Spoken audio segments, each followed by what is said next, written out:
in about 2004 it was, I went for a job at Luna Park. I not conceded to, but went for a job at Luna Park.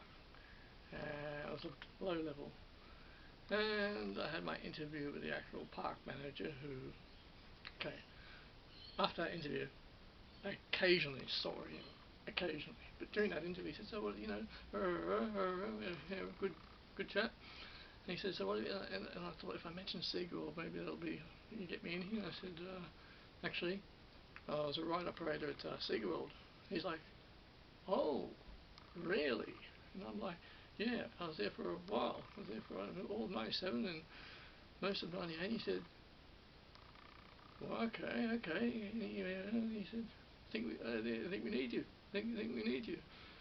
And I said, does that mean this interview is? Does that mean this is successful? He's like, yeah. I think you're in, and I think we've got the job on the spot. Now, the flip side of that is that my first week at Luna Park in Sydney, crappy, about the lowest morale in any workplace I've ever been in. The lowest form of morale, really nasty. And I was never a fan of the place before I went there, and then after being, I never went on one ride. Never got asked if I wanted to go on a ride, never went on a ride, never operated there. And about the first few days there, I was on some different rides, like being an assistant, and I must have said, to someone, I used to work at SeaGould, and I thought they were going to be like, oh, really? So I used to work at SeaGould. They said, well, good for fucking you, good. Well, and I'm like, oh, and then I mentioned to someone else, and I used to work at SeaGould, and they went, that's great. No, let's do it. That's terrific. They couldn't have cared less. Couldn't have cared less. Didn't really give a shit. And that was a bit of a rude awakening. They had no respect for me. I wasn't allowed to operate any of the rides. I was a ride assistant. They never said, do you want to learn how to operate this ride? And there was a particular supervisor there from SEGA. And there was a particular, it wasn't Ben. He, apparently, as far as I know, he moved back to Queensland. I don't know. I don't know what happened. He probably went on to good things because he was a good communicator. I had never seen Ben since the SeaGould days. There was a particular supervisor there. Who used to pretend to be a best friend to me at SEGA. And I got to Luna Park, and they were very indifferent to me, this particular supervisor who was from SEGA, because I thought, oh, you're here, okay. And they were very indifferent to me. And another person from SEGA was there, and they went promoted up through the ranks, and I got treated like crap. And I was there for about 6 months, and I was there for about 6 months before I got offered the extra work on Superman Returns as a part of the daily plan. And I was treated extremely poorly at Luna Park, extremely poorly. It had the lowest form of morale anywhere I'd ever worked. Crazy place, crazy in regard to how fucking bad it was and how fucking badly I got treated there. And I used to be fond of Coney Island, and I remember one day in the big staff area, the rides guy, who was a complete arsehole, and just a complete arsehole, and he was allocating people rides. He said, Pat, he said, where are you today? I said, oh, Coney Island. We said, who wants to be on Coney Island? I said, I'll go on Coney Island because I used to enjoy Coney Island. I didn't like any aspect of the park, but Coney Island I can handle. And he said, right, you're always taking Coney Island. You're always choosing Coney Island. Guess what? Tell you what, for the rest of your shifts here forever, you can be on Coney Island for the rest of your shifts, for every shift. How about that? And the room was full, and they all turned around and they laughed. I was humiliated. He said, guess what? go on Coney Island every shift now.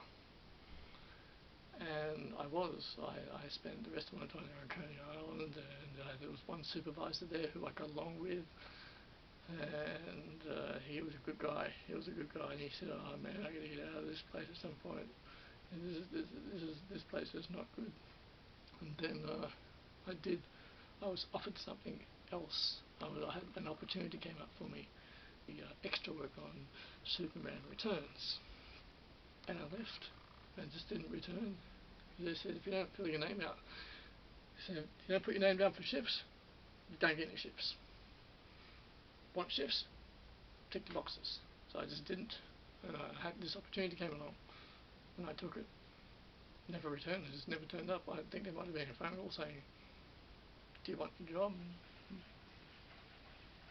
But I don't think they bothered. I know something like that might have happened. Fairly blunt about it. And so, geez, it's why am I even mentioning this? But Luna Park was the lowest form I ever sunk to in the workforce. It was miserable. It was a terrible place to work, horrible.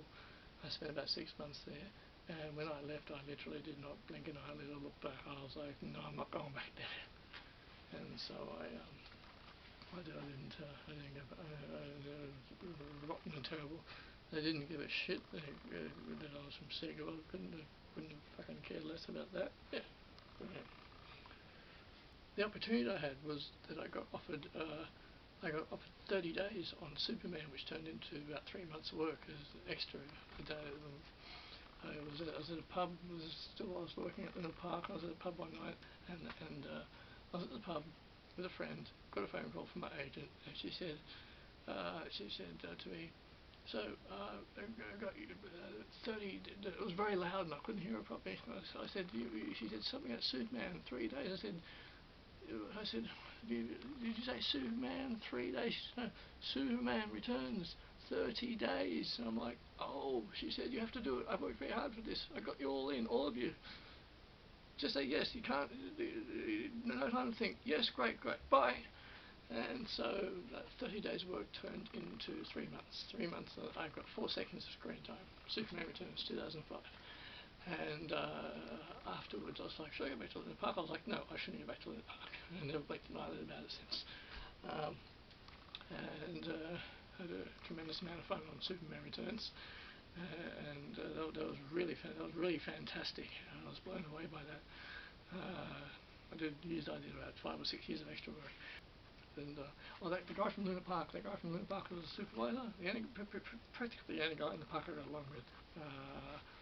I did evening shifts, and I did get along with. I got along with a couple of people there, and one particular supervisor who I got along with very well. And that supervisor at Luna Park, the one I got along with, the one who treated me quite well. I had numerous conversations with him. He was all like, I'm like, "You can do better than this place." He's like, "Yeah, he's going to get out of here one day. It's not good here." And because I was very happy in Coney Island, I was relatively content in Coney Island, staring at the walls of Coney Island. Because the rest of the park was full of arseholes. The rest of the place was just full of arseholes. I had initial excitement upon getting the job, and I took out of desperation to get a job at the time, and I had initial excitement. And one of the things that was the guy when I started, he said to us, there was a group of us, and he said, "Look, sometimes doesn't happen so much in it at the moment." He said, "From time to time, residents just up there throw rocks at us." And I'm like, "Oh." And so I said, what do you do? "Oh, we just ignore it." Okay. And so every day at Luna Park was awful. It was fucking awful. And all I did all day was just think, I need to get away from this place. I never enjoyed it. I never had fun there. Every day was awful. And when I left, just until now, until I've done this now. But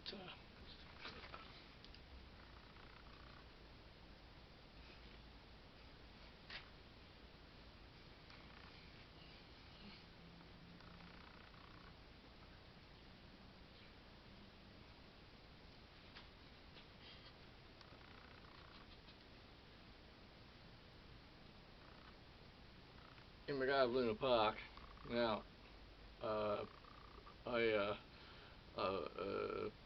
no one ever, the morale there was so low, and the morale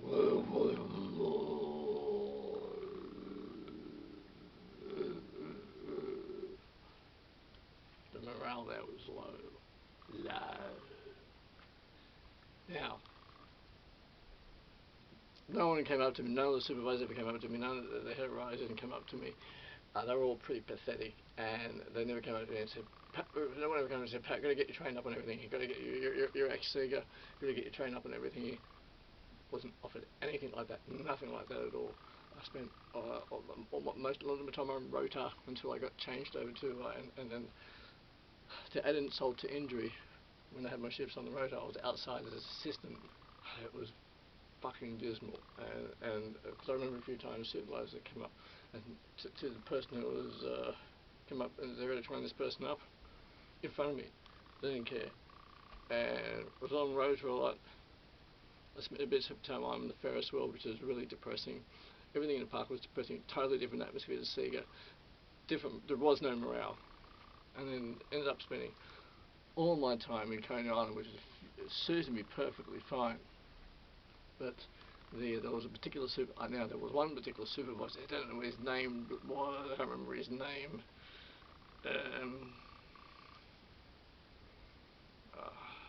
He's one of the main supervisor guys. It may have been Billy. May have been Billy. And you owe me $2, Billy. By the way, you owe me $2. You owe me $2. Owe me $2. You owe me $2. We all went out to Bondi for one night for some reason, or some sort of thing on, some sort of do. And late at night, went down to the beach. Billy took all his clothes off. He said, anyone who gives me $2, I'll jump in the ocean naked. And so everyone threw him $1. I threw him $2 or something. Everyone threw him $2. So he took all his, got naked and jumped in the ocean. I want my fucking money back, mate. I want my fucking money back. That place stunk. That place was bloody miserable. Been thinking about this. It was 2004.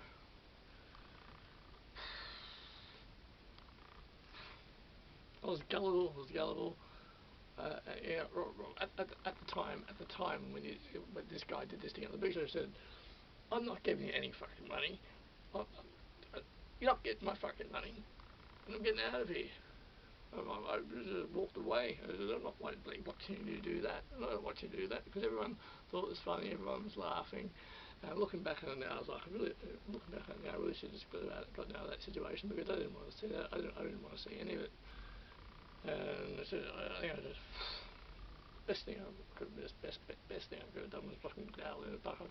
I had to have the contrast of what Luna Park was. I stayed there way too long. And yeah, remember the occasion. Fucking $2. Fucking $2. I want my money back. I want my money back. I want my money back. I want money back. I want my money back.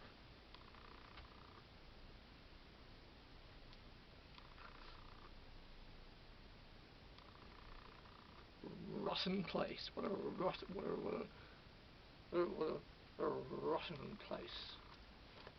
What a rotten place Luna Park was. Rotten. I want my money back. I want my money back. I want my money back. I want my money back.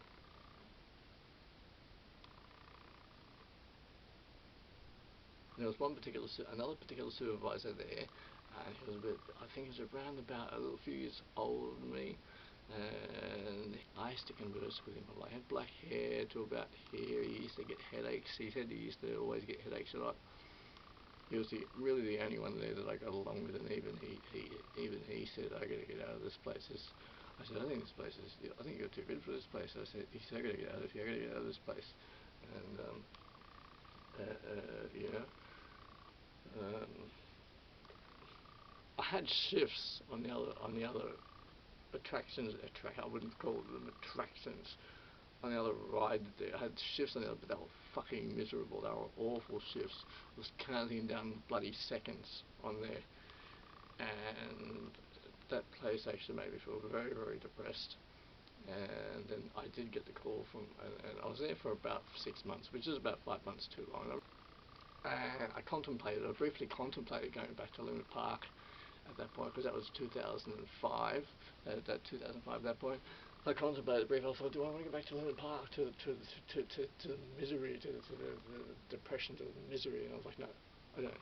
And they may have called me, they may not have called me. I don't recall it now. There might have been a phone call. I don't even think they were bothered, because they never were bothered very much. Were you in Luna Park? Well, it wasn't bothered, and I didn't want to bloody go back there. And so that was, my shifts on Luna Park were fucking tedious. It was just, I initially spent a lot of time on the rotor, and I was thinking, oh, when am I going to get trained up? Because someone's going to come around and say, we're going to train you, but we're going to train you up on all the rides. Nothing like that at all. Nothing like. In fact, there was another. Londa was there from Sega, and she was extremely indifferent to me. And there was another guy there that I knew from Sega. Another guy from Sega. Oh my gosh, he got promoted up through the ranks. I think he ended up as, I don't know if he ended up as supervisor in that place. And I was like, well, why don't you just throw it in my fucking face then? Why don't you just add insult to injury? And different class of people, and never had a good time there. I had some workmates there who I got along with, but oh gosh, the rotor was awful to work on. Ferris wheel was dreadful. I enjoyed Coney Island because the people who worked in the rest of the park, that didn't want anything to do with Coney Island. It was my refuge. I just stayed there. Fucking hell, man, Luna Park. Lowest morale in any job I had. Lowest morale. Dreadfully bad. Awful. Like. And yeah. No. Hadn't been there before, never been there since. Yeah.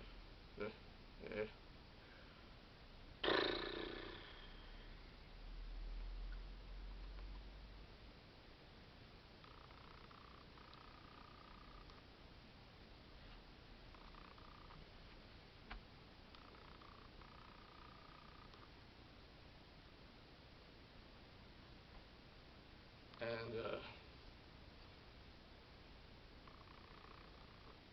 truly awful place. Oh my goodness, truly awful place. And I think I would make a comment or two here and there saying, oh, this looks interesting to operate that one. Yeah.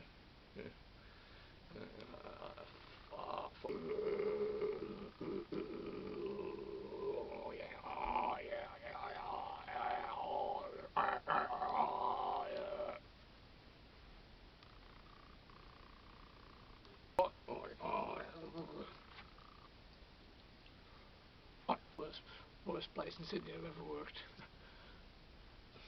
I didn't look for the job. Someone that I was spending time with at the time, 2004, said, oh, I found you a job. And because there was a period where I wasn't working, and they said, I found a job for you. And I'm like, okay. And they said, Luna Park, ride operator. And I'm like, okay. And they said, because you've worked at Sega World City, and I'm like, and I said, I hadn't really thought about Sega World that much at that point since I'd left, and they said, Luna Park would be terrific. Sounds like a great job. And I'm like, and they said, it's a job, it's a job, and it took a lot of coercing. I had to be convinced. And they said, you know what, you should be pretty happy about this. You should be like, oh yeah, I can do it, I can do it. And you should be like, yeah. And I'm like, I didn't care. I'd never considered Luna Park. Wasn't on my radar. I remember turning up to the interview in jeans and a t-shirt. They said, yeah, you don't need to wear a suit to this. You should go casual. I didn't care. I showed a bit of enthusiasm to the person who was interviewing me. I showed a bit of enthusiasm and used Sega to get in, and it was Luna Park was a very depressing time for me. Very depressing time. Very depressing period. And the thing about Luna Park is that if it rained, it was cold. Like if it rained, you felt it. If it was hot, you felt it. There was no shelter anywhere apart from Coney Island. And I remember.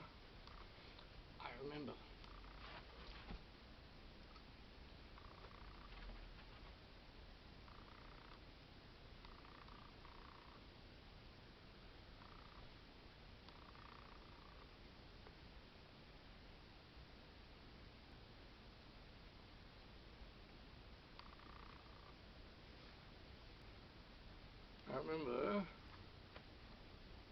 the merry-go-round.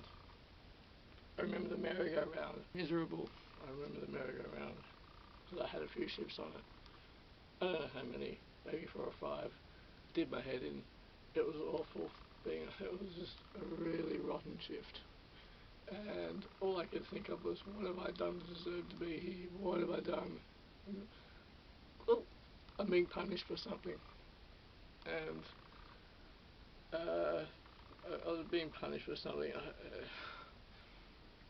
And it was weird because I went from being the best of the best at Sega World. I was practically king of the castle at Sega World. I was the best of the best. I was the best ride operator in the park. I went from being the best ride operator in the park at Sega World Sydney, king of the castle. And to be fair, no, this is a slicing. To be fair, my other friends at Sega, the other people who worked with Sega, Sega was not an elite crowd. It was not an elite crowd because of the way that we were treated there. We weren't an elite crowd because everyone was shown how to do things. So I had my other ride operator friends that were there, just as good as I was. I was just as good as they were. I was one of the best ride operators at Sega, one of the best, because the other friends I knew there, they were fantastic at what they did. But there were a few of us there that were the best, and I was one of the best. I was one of the best ride operators at Luna Park. That word Luna Park fucking causes me grief. At Sega World, one of the best ride operators at Sega World, one of the best. To be fair, because I have to be fair, one of the best. And because if you know, if it was uncertain, because the supervisors would come around regularly and they'd say, is there anything that anybody doesn't know? Or they come around and say, got to train him up on this. They were very good like that. Everyone got trained up. Everyone got trained. Everyone got shown everything, which was the complete fucking opposite of Luna Park. Total fucking opposite. You got shown nothing. Because if you're a cast member at Sega World, you had to know how to operate. You just had to know how to operate. And I trained a lot of people at Sega. That's something else. I trained a lot of people at Sega because I had to have the supervisor come up and say, Pat, can you train this person up? I did a lot of training there, heaps of training.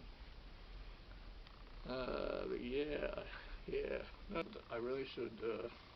Maybe Luna Park was an experience I needed to have just to have some perspective on it. But I think I should have left there after a month. I think because after 4 weeks I was done. I was done after a week, and I'd spent most of my time.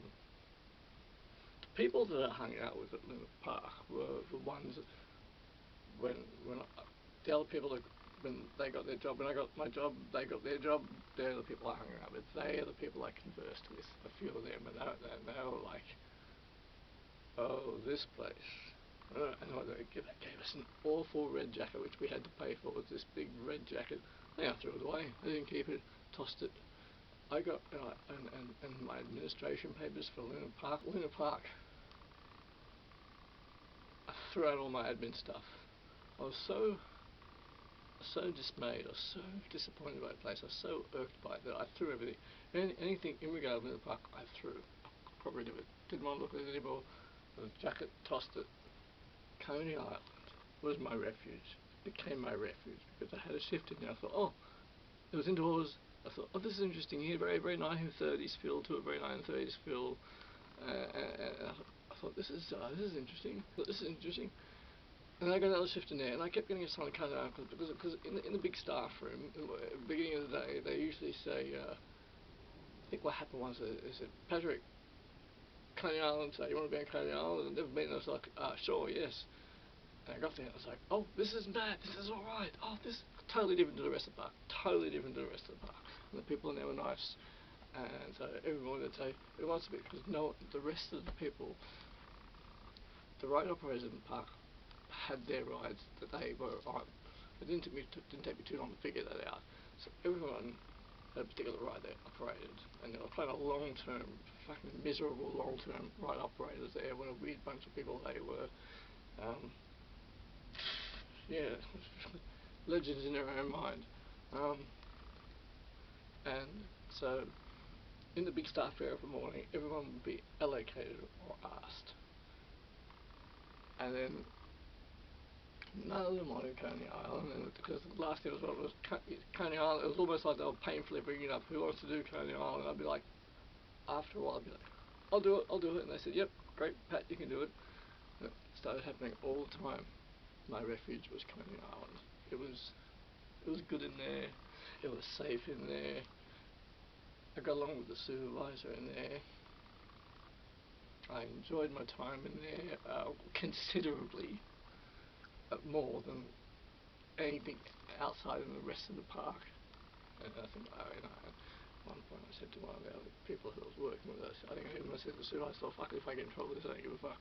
I said, I can't stand the rest of the park. They said, neither can I. That's why I'm in here. I said, oh really? I said, it's really shit out there. Really shit. They said, yeah, it's terrible. I spend all my time in here. And I don't interact with it. I was like, oh, because they said, oh, alright, the same here. I love it. It's great in here. I mean, I didn't love it. I didn't love Coney Island, but it was very good. It was. I didn't mind doing a 6-hour shift in there. I didn't. It was less painful, much less painful, and so I ended up spending all my time at Coney Island. I think maybe like there might be a couple of occasions where they said where they needed me on the rota. I was like, oh.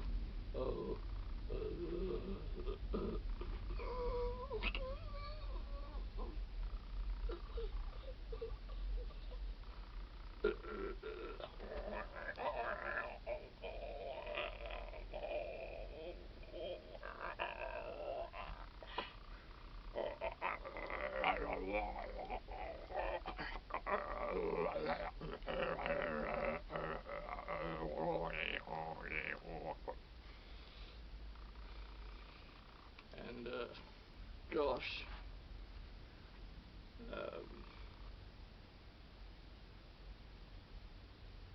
it was painful. It was painful indeed. In the park,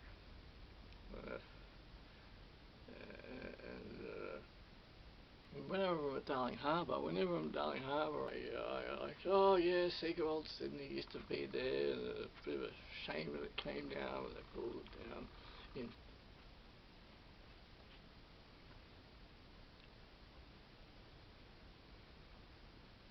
Yeah.